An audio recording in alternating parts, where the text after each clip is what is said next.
N'hi ha alguns que semblen màgics o bé tràgics, n'hi ha de més subtils, els intranquils, estètics i poètics. Hi ha el gran petó de diva amb una mica de saliva, el vell petó d'amor amb gran fervor i el famós petó de cine. Hi ha el petó com cal, que és el que et fa la iaia per Nadal, i el que em fas tu celestial.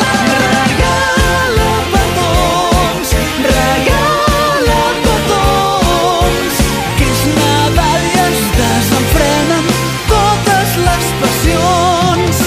Regala, regala petons, regala, regala petons, embolica'ls amb els llavis i acompanya'ls amb bombons. N'hi ha de tots els tipus, és meravellós.